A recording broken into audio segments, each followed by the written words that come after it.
There is a very specific kind of exhaustion that settles in around the middle of life. It is not simply the physical tiredness of years of effort, though that is certainly part of it. It is a deep, pervasive weariness of the spirit, a structural fatigue of the soul. This exhaustion often hits hardest when, by all conventional metrics, life should feel settled and rewarding. You may look around and see the structures you built, the career, stability, the mature relationships, the relative financial security, and yet, the internal landscape feels dry, almost desolate. We spend the first half of our lives focused on accumulation and acquisition. We accumulate skills, titles, friends, possessions, and experiences. We work diligently toward a set of prescribed external goals, believing implicitly that reaching the summit will bring a lasting sense of fulfillment. For many people past 40, the quiet tragedy is realizing that the summit is just a high place, and the air is thin, and the view, while clear, doesn't inherently bring joy. This realization is where the silent frustration begins to fester. It's silent because it is often irrational. How can you complain when you have achieved what millions strive for? You feel guilty for the emptiness, and so you hide it. You internalize the disappointment, concluding that the problem must be you. You feel lost, not because you lack direction, but because the destination you fought so hard for no longer matters in the way you were promised it would. This feeling of being fundamentally misplaced, even in your own successful life, is the core psychological shift of midlife. It is crucial to understand that you are not broken. The rules of engagement simply changed, and you were still operating under the old manual. The youthful drive, powered by adrenaline and the need for external validation, begins to sputter. What sustained you in your 20s and 30s, the high-octane excitement, the drama of constant striving, now feels profoundly draining. Your tolerance for noise decreases dramatically, and this is a key signal of the shift. This isn't just about physical noise. It's emotional noise, professional drama, needless complexity in relationships, and the clamor of the digital world. The energy required to process and manage these inputs becomes too expensive. Where once you might have thrived in chaos, you now seek silence and simplicity, sometimes desperately. This is not a failure of adaptation. It is the psyche defending itself against depletion. It is an evolutionary shift toward conservation. Many people confuse this deceleration with resignation, but it is actually the beginning of wisdom. You start prioritizing internal peace over external achievement. The frantic race slows down, and as it does, you begin to see the landscape more clearly, including the parts that were hidden by the speed of the journey.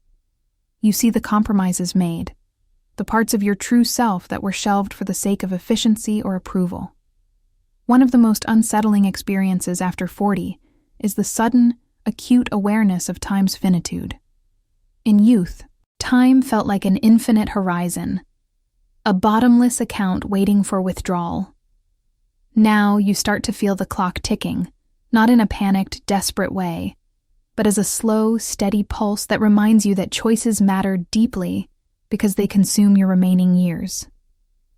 This awareness forces a terrifying clarity. If you continue doing things you find meaningless, simply because they are familiar or expected, you are actively sacrificing the final decades of your life. This realization places immense pressure on routine. Routine, which was once the reliable scaffolding of a successful life, can suddenly feel like a cage. You look at the predictable cycle of work, obligations, and necessary maintenance, and ask, is this all there is? This question is dangerous because it implies failure, but it is actually deeply necessary. It is the soul demanding re-examination. It is the realization that the structure is solid, but the contents are stale. The internal conflict deepens when considering identity. For decades, identity was tied to roles: the provider, the busy parent, the essential team member, the reliable friend. These roles gave you shape and definition. But as children leave, careers plateau, or the need to prove yourself diminishes, those roles start to fray. You are left holding the empty uniform, wondering who you are, underneath the performance. This shedding of old, useful, yet ultimately confining roles is painful. It feels like dissolution. We confuse this necessary shedding with being lost, when in fact, we are finally preparing to meet ourselves without the protective armor of external expectations. This search for the authentic self often leads to profound reevaluation of relationships. Friendships based purely on proximity, shared historical context, or mutual convenience begin to fade. You no longer have the energy to maintain connections that require constant effort or emotional management without genuine reciprocity. The standard for friendship shifts from quantity to profound quality. You seek those rare individuals who require little explanation, who see you, and who allow you to simply be, without demanding constant performance or analysis. Similarly, long-term romantic relationships face their own crucible in midlife. The initial energy was fueled by discovery, shared goals, and often the chaos of raising a family or building a life. Now that the chaos subsides, couples are often left staring across the table at a relative stranger, or worse, a person who feels entirely predictable. The relationship must transition from a functional partnership focused on doing things to a deep connection focused on meaning and shared internal experience. If that foundation of shared meaning was never built, the disappointment can feel crushing. It is disappointment not just in the partner, but in the years spent building a beautiful house on shaky ground. The work landscape changes drastically too. The ambition that drove you may suddenly feel hollow. You might be excellent at your job, perhaps even indispensable, but the mechanism of external praise or a larger salary ceases to provide the satisfaction it once did. What replaces it is a yearning for significance. You stop asking, "How can I climb higher?" and start asking, "Does this work contribute anything meaningful to the world, or at least to my own sense of contribution?" Many find themselves caught in the trap of the golden handcuffs, staying in a comfortable, high-paying role that slowly drains their vitality, because the risk of leaving feels too immense to face after 40. This is the psychological challenge of inertia. Inertia is comfortable, predictable, and feels safe. But after 40, inertia often becomes the enemy of meaning. The path of least resistance is often the path of quiet decay, where the days blur into weeks and the years disappear with no distinct memory of deep engagement or joy. To counteract this, we must recognize the difference between excitement and meaning. Youth chases excitement, novelty, high peaks, dramatic shifts. Midlife seeks meaning, depth, resonance, and quiet satisfaction. Excitement is fleeting, dependent on external stimulation. Meaning is internal, built slowly through deliberate engagement with values. When people try to solve their midlife ennui by chasing youthful excitement, a sudden career change for shock value, a new dramatic relationship, an impulsive purchase, they find the emptiness only grows, louder when the excitement inevitably subsides. The journey toward meaning requires introspection, and introspection is often painful because it forces an honest confrontation with reality. It forces you to look at the gap between the values you profess to hold and the way you actually spend your precious time. This gap is the source of much of the internal friction and unhappiness. If you say family is your highest value, but you work 70 hours a week and bring your professional anxiety home every night, you are living a contradiction. Midlife demands that the inner world and the outer world align, or the cognitive dissonance becomes unbearable. We must also talk about the specific disappointment inherent in aging. It is not just the physical decline, which is its own complex adjustment. It is the realization that certain doors are permanently closed. The limitless potential of youth contracts into the finite potential of the present moment. You realize you will not achieve every dream you once entertained, You will not write that novel, or travel to every continent, or master that language. This is a profound loss, a grieving for the life you will never lead.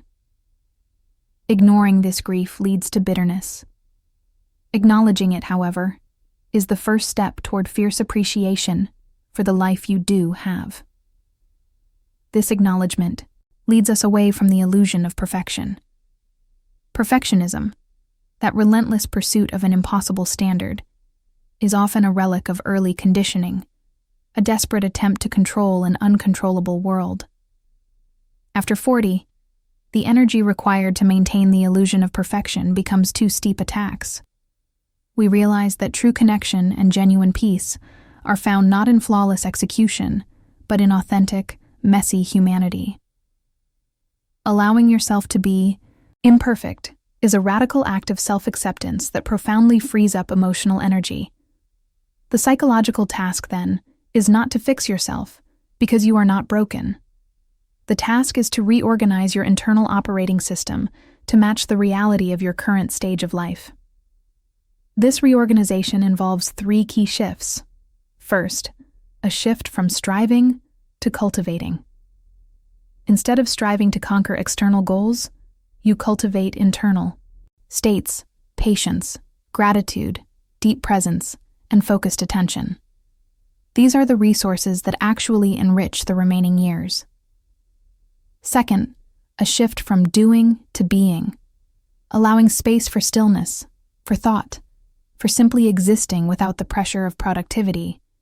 This is where clarity emerges. If you never stop moving, you never give your soul a chance to catch up and tell you where the real problems lie. Third, a shift from comparison to meaning. Turning off the relentless social comparison, which is the thief of mature contentment. Your path is yours alone. The measure of success now is not how far ahead you are of your peers, but how authentically you are living in alignment with your deepest, most quiet self. This journey demands a difficult form of acceptance. It is not passive resignation. It is not giving up. True acceptance is the active, deliberate recognition of what is, without the desperate need to fight or change unchangeable realities.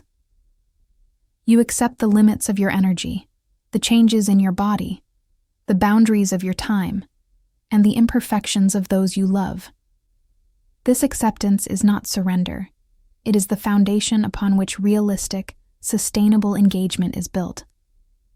When you accept the inevitable slowing down, you discover a deeper, more sustainable rhythm. The joy that returns after the midlife plateau is often quieter, less dramatic, and far more profound than the excitement of youth.